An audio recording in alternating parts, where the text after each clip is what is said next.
ये पढ़कर हैरान होता है बंदा कि पीटीआई आज भी 9 मई के पर ही खड़ी है। फौजी तनसीबात पर हमले किए गए, इदारों पर हमले किए गए, चलाव घेराव किया गया। DGISPR तुम कौन होते हो? अस्सलाम वालेकुम व्यूअर्स, मैं हूं शाकिर सोलंकी।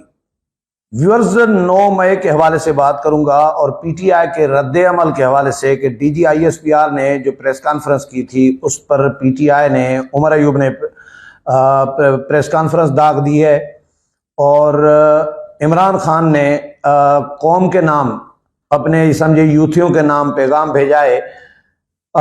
ये पढ़कर हैरान होता है बंदा कि पीटीआई आज भी 9 मई के पर ही खड़ी है। 9 मई पर शर्मिंदगी के बजाय, नदामत के बजाय, मजम्मत करने के बजाय, कौम से माफी मांगने की बजाय, शर्म आने की बजाय उल्टा चोर कोतवाल को डांटे वाला काम है। यानी एक चोरी ऊपर से सोना, एक चोरी ऊपर से सीना जोरी।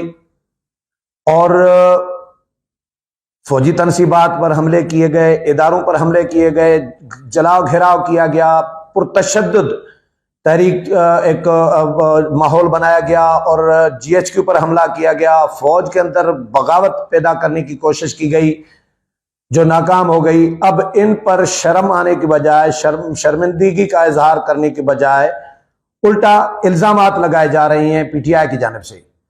इमरान खान का जो बयान है वो मैं आपको पढ़कर सुनाता हूं, उसमें से आप अंदाजा कर लीजिएगा कि पीटीआई कहां पर खड़ी है। अभी भी उस बात पर, अपने मौक़िफ़ पर कायम है। ऐसा लग रहा है कि 9 मई इन्होंने सही हमले किए थे। उमर अयूब की पूरी तकरीर में से ऐसा लग रहा है। और DGISPR के हवाले से कि तुम कौन होते हो, इस तरह की बात करने वाले, और वगैरह वगैरह, पता नहीं क्या क्या बातें की हैं। तहरीक इंसाफ, इमरान खान कहते हैं कि जी तहरीक इंसाफ वफाक की सबसे बड़ी और मकबूल तरीन जमात है जिसकी सियासी जिद्दोजहद निहायत ताबनाक है। अपनी 28 साल सियासी जिद्दोजहद के दौरान पाकिस्तान तहरीक इंसाफ ने एक पुरअमन जमात के तौर पर हमेशा मुल्क में आइन की बालादस्ती, कानून की हुक्मरानी और मुल्क में अदल व इंसाफ के फरोग को अपनी पहचान बनाया। पुरअमन जमात के तौर पर क्या 9 मई पुरअमन जमात कर सकती है? यह खान साहब से पूछा जाए, पीटीआई के यूथियों से पूछा जाए। क्या पुरअमन जमात इदारों पर हमले करेगी? क्या पुरअमन जमात GHQ पर हमला कर सकती है? क्या पुरअमन जमात जिना हाउस जला सकती है? क्या पुरअमन जमात कोर कमांडर का घर जला सकती है? क्या पुरअमन जमात ISI के दफ्तर पर हमला कर सकती है? क्या पुरअमन जमात पेशावर में रेडियो पाकिस्तान की बिल्डिंग, सरकारी इमलाक को नुकसान पहुंचा सकती है? क्या दिफाई इदारों पर हमले किए जा सकते हैं? क्या ये पुरअमन जमात के काम है? क्या जो PDM के दौर में, राना सनाल्लाह के दौर में जो इस्लामाबाद में जलाव घेराव किया गया, क्या ये पुरअमन जमात कोई कर सकती है? शर्म तुमको मगर नहीं आती। 9 मई को सच्ची बात है कि ये जब बंदा पढ़ रहा होता है तो हैरान होता है कि यार ये इनको कोई ख्वाजा आसिफ ने बिल्कुल ठीक कहा था, कोई तो शर्म होती है, कोई हया होती है, कोई गैरत और ग्रेस होती है। 9 मई, इमरान खान कहते हैं कि जी 9 मई को जिस फॉल्स फ्लैग ऑपरेशन के जरिए तहरीक इंसाफ को कुचलने की कोशिश की गई वो सब पहले से तयशुदा था। 9 मई को कैसे तहरीक इंसाफ को कुचलने की कोशिश की गई थी, ये वीडियो, शुक्र है वीडियो सारी पड़ी है, लाइव चीजें चली थी, कौम के सामने है, इसको कोई झुटला ही नहीं सकता। खान साहब कह रहे हैं कि हमें, हमारी पार्टी को कुचलने की कोशिश की गई थी। 9 मई 2023 की हकीकत कौम पर पूरी तरह वाज़ेह है। अगर कोई समझता है कि ताकत के अंधे इस्तेमाल और रियासती वसाइल के बलबूते पर हकीकत को झुटला सकता है तो यकीनन बड़ी गलत फहमी का शिकार है। अब ये ताकत के अंधे इस्तेमाल यानी ये पाक फौज के लिए ही लफ्ज यूज कर रहा है, इदारों के लिए। कौम को बताया जाए कि 9 मई 2023 को किसके हुक्म पर मुझे इस्लामाबाद हाई कोर्ट से नीम फौजी मुसल्लह दस्ते के जरिए अगवा किया गया था। भाई उस वक्त फोर्सेस ने आपको गिरफ्तार किया था, अगवा तो नहीं हुए थे, वो तो फोर्सेस बावर्दी थे और आप जाहिर 9 मई के मुलजिम थे आप। और वैसे भी आपके खिलाफ बहुत सारे केसेस थे। अच्छा, किसके हुक्म पर इस्लामाबाद हाई कोर्ट से सीसीटीवी फुटेज चुराई गई? किसके हुक्म पर मेरे पर तशद्दुद अगवा के खिलाफ पुरअमन एहतजाज करने वाले निहत्ते शहरियों पर गोलियां बरसाई गई? कितने बंदे मरे थे पीटीआई का? कोई बंदा तो नहीं मरा। कैसे गोली? कोई जख्मी भी नहीं हुआ। गोलियां किसने चलाई थी? गोलियां चलाई जाती तो एक भी आपका बंदा न बचता। जिस तरह जीएचक्यू पर हमले किए गए थे, ये तो पाक फौज ने बड़े तहम्मुल का मुजाहरा किया और बड़े हौसले के साथ आप लोगों को हैंडल किया था। नहीं तो आप तो थे तो गोलियों के हकदार, लेकिन आपको माफ किया गया था, कोई गोली नहीं चली थी। ये गलत बयानी जिस तरह पीटीआई का एक वतीरा बन चुका है, उसी तरह इमरान खान इधर भी गलत बयानी कर रहे हैं कि गोलियां चलाई गई। अच्छा, किसके हुक्म पर मकतूलीन के अहले खाना को डराया धमकाया गया? पता नहीं कौन से मकतूलीन हैं। और अपने प्यारों के कत्ल के खिलाफ कानूनी कार्रवाई से बाज रखने के लिए उन पर दबाव डाला गया। ये सब झूठ बोल रहे हैं खान साहब। कोई फौज ने इनके बंदे, फोर्सेस ने, पुलिस ने, रेंजर ने इनके बंदे नहीं मारे। एक बंदा नहीं मारा, एक बंदा जख्मी नहीं है।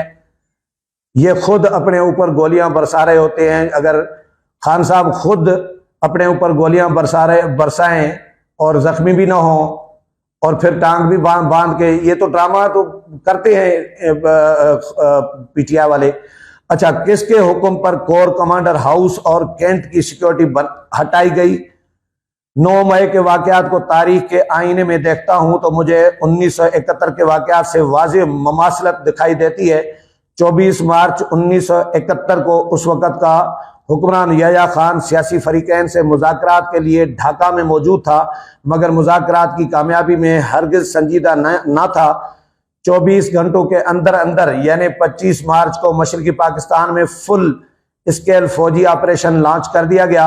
24 मार्च 1971 की तर्ज पर 9 मई को एक फॉल्स फ्लैग ऑपरेशन के तहत पहले मुझे हाई कोर्ट से अगवा किया गया।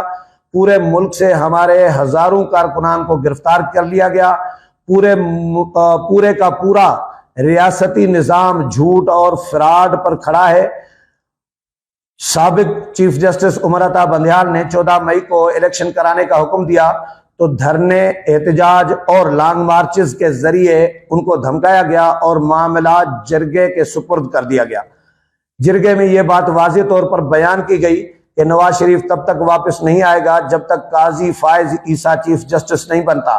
निगरान वजीर आजम काकड़ ने हुकूमती जमात के एक रुकन को फॉर्म 47 का ताना देकर सारे राज का पर्दा चाक करके हमारे मौक़िफ़ को दुरुस्त साबित किया है। इस्लामाबाद हाई कोर्ट के 6 जजेस के खत और कमिश्नर रावलपिंडी के एतराफी बयान ने सारी हकीकत कौम के सामने खोल कर रख दी है। ये सब कुछ लंदन प्लान के 3 अहदाफ के तहत किया गया।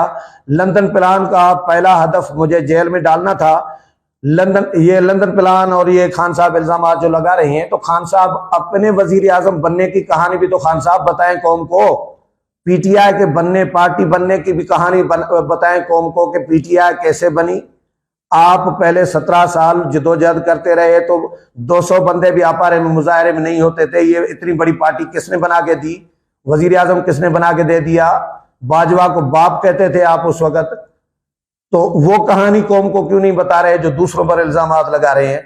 अच्छा, लंदन प्लान का दूसरा हदफ नवाज शरीफ के केसेस माफ करवाना था। लंदन प्लान का तीसरा हदफ तहरीक इंसाफ को कर्श करवाना था। लंदन प्लान पर अमल दरामद में चीफ जस्टिस ऑफ पाकिस्तान और चीफ इलेक्शन कमिश्नर वाज़ेह तौर पर बतौर सहूलतकार दिन रात मसरूफ अमल है। लंदन प्लान के तहत मेरे खिलाफ सैकड़ों झूठे मुकदमात कायम किए गए, जबकि जरदारी नवाज और उनके बच्चों के केसेस को मुआफ कर दिया गया।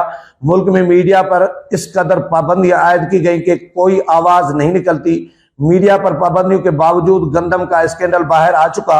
अगर मीडिया पर पाबंदी आयद न की जाती तो अब तक न जाने कितने ही स्कैंडल सामने आ जाते।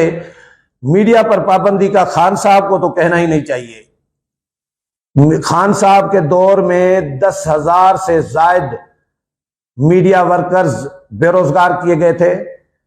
लाखों और लोग सरकारी मुलाजमीन बेरोजगार किए गए। मीडिया वर्कर्स की तनख्वाहें कट हुई। जो काम कर रहे थे, बड़े बड़े एंकर्स को इन्होंने ऑफेयर कर दिया था। हामिद मीर को बेरोजगार कर दिया था, तलत हुसैन को बेरोजगार कर दिया था, नुसरत जावेद को, मुर्तजा सोलंकी को, मतीउल्लाह जान को, ये इन लोगों को बेरोजगार, इवन मैं भी इमरान खान के दौर में 11 महीने बेरोजगार रहा। तो खान साहब किस मुंह से मीडिया की आजादी की बात कर रहे हैं? तो आपके दौर में ज्यादा मीडिया अताब में था, जेर अताब था। अच्छा जी, अगर मीडिया पर पाबंदियां, अच्छा हम अपने किसान से यकजहती का इजहार करते हैं। रियासत पहले ही किसानों को कुछ नहीं देती, अब इनसे उनकी मेहनत का सिला भी छीना जा रहा है। इनके सारे मंसूबे अल्लाह के हुक्म से खाक में मिल रहे हैं और अवाम हकीकत को अपनी आंखों के सामने देख रही है। 8 फरवरी के आम इंतखाबात में अवाम ने उन्हें बुरी तरह शिकस्त दी। ये है पीटीआई की जानिब से बाज़ाब्ता तौर पर जो जारी किया गया है इमरान खान का 9 मई पर रद्द अमल। इसमें से भी ऐसा लग रहा है कि खान साहब अभी भी अपने अमल पर कायम है और शर्मिंदगी का इजहार करने के बजाय ढिठाई का इजहार कर रही है। उम्मीद है प्रोग्राम पसंद आया होगा। अगले प्रोग्राम में फिर मुलाकात होगी, तब तक इजाजत चाहता हूँ। अल्लाह हाफिज।